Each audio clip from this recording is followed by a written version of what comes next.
안녕하세요. 우리나라 사람들 돼지고기 정말 좋아하죠? 그런데 우리가 사랑하는 이 돼지고기에 아주 흥미로운 역설이 숨어 있다는 사실 알고 계셨나요? 오늘은 바로 그 천덕꾸러기 취급받던 돼지고기 뒷다리살의 놀라운 변신에 대한 이야기를 한번 같이 파헤쳐 보겠습니다. 자, 이게 바로 오늘의 핵심 질문입니다. 돼지고기라면 삼겹살, 목살, 갈비 정말 부위별로 다 꿰고 있을 정도로 진심인 한국에서 도대체 왜 어떤 부위는 팔리지 않아서 냉동 창고에 잔뜩 쌓여만 있는 걸까요? 정말 미스테리하죠. 이 숫자를 한번 보세요. 무려 58.9%. 이게 뭐냐면요.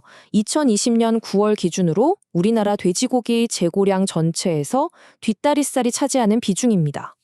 그러니까 창고에 쌓인 돼지고기 절반 이상이 뒷다리살이었다는 거죠. 와, 문제가 정말 심각하다는 게 이 숫자 하나로 그냥 바로 느껴지네요.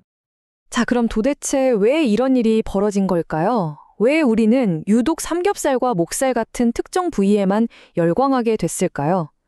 그 이유를 알려면 조금 과거로 거슬러 올라가서 역사적 그리고 문화적인 배경을 살펴볼 필요가 있습니다. 그러니까 이게 하루아침에 생긴 문제가 아니라는 겁니다. 자, 보세요. 1970년대에 구워 먹는 삼겹살 문화가 막 떠오르기 시작해요. 근데 공교롭게도 이때 들어온 돼지 품종이 지방이 적은 살코기 위주였던 거죠. 전통적으로 뒷다리살은 수육으로 많이 먹었는데 지방이 적어지니까 예전 그 맛이 안 나는 거예요. 그러다 90년대에는 일본으로 살코기 부위 수출이 대박이 납니다. 그래서 너도 나도 등심, 뒷다리살 생산에 집중했죠. 그런데 2000년대 들어서 갑자기 그 수출길이 딱 막혀버린 겁니다. 어떻게 됐을까요? 팔려고 잔뜩 만들어 놓은 뒷다리살이 그대로 재고로 쌓이게 된 거죠. 정말 수십 년에 걸쳐서 만들어진 구조적인 문제였던 거예요. 소비자들이 느끼는 차이는 아주 명확했습니다. 왼쪽 삼겹살, 설명이 필요 없죠. 기름지고 고소해서 구워 먹으면 정말 맛있잖아요. 반면에 오른쪽 뒷다리살은 지방이 적고 단백질이 많아서 건강에는 좋을지 몰라도 자칫 잘못 요리하면 퍽퍽하고 질기다는 인식이 딱 박혀버린 겁니다.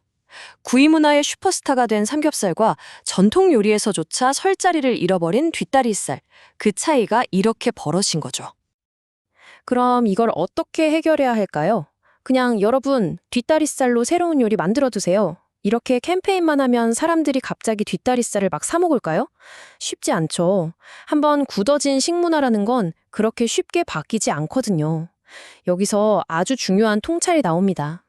해결책은 완전히 새로운 걸 만드는 게 아니라 바로 우리가 가장 잘 알고 가장 익숙한 전통적인 요리에서부터 변화를 시작해야 한다는 겁니다.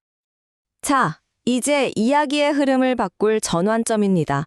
이 퍽퍽한 뒷다리살을 구원하기 위해 아주 오래된 우리의 전통에서 찾아낸 비밀병기가 등장합니다. 그 비밀병기의 정체는 바로 누룩입니다.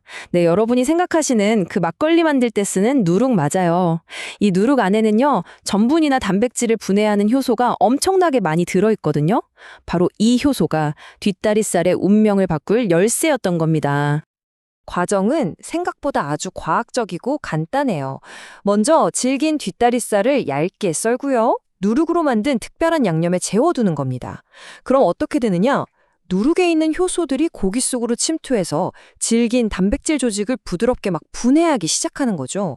그 결과는 정말 놀라울 정도로 부드럽고 풍미는 더 깊어진 완전히 새로운 기능성 불고기가 탄생하는 겁니다. 뒷다리살의 가장 큰 약점이었던 질감 문제를 완벽하게 해결해버린 거죠. 이 누룩을 이용한 혁신은요, 단순히 불고기 하나 맛있게 만드는 데서 그치지 않았습니다.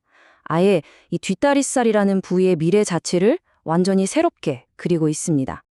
이걸 보시면 정말 다각도로 접근하고 있다는 게 느껴지실 거예요. 뒷다리살을 그냥 한 덩어리로 보는 게 아니라 마치 고급 소고기처럼 부위별로 6개 근육으로 세세하게 나누기 시작했어요. 이걸로 간편하게 즐기는 불고기 전문점도 생기고 고급 베이컨이나 독일식 슈니첼 같은 고부가 가치 제품도 만들고요. 또 요즘 대세인 가정간편식 밀키트 시장에도 부드럽고 저렴한 뒷다리살을 공급하고 있죠. 심지어 쿠킹 클래스를 열어서 가공육에 대한 부정적인 이미지까지 바꾸려고 노력하고 있어요.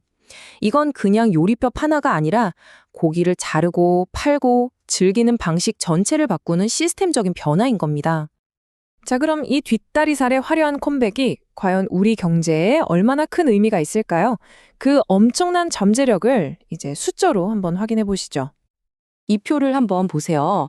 정말 입이 떡 벌어지는 숫자입니다.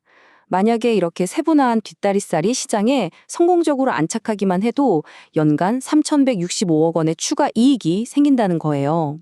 여기에 누룩으로 만든 기능성 양념육까지 성공하면 무려 4,478억 원입니다. 와, 냉동창고에서 잠자던 고기가 그야말로 황금알을 낳는 거위가 되는 순간이죠. 마지막으로 이런 질문을 한번 던져봅니다. 돼지고기 중에서 가장 외면받고 가장 값쌌던 부위가 우리의 전통 기술과 새로운 아이디어를 만나서 가장 혁신적인 부위로 다시 태어날 수 있을까요? 이 놀라운 뒷다리살의 변신이 앞으로 우리의 저녁 식탁을 또 어떻게 바꿔놓을지 정말 기대되지 않으신가요?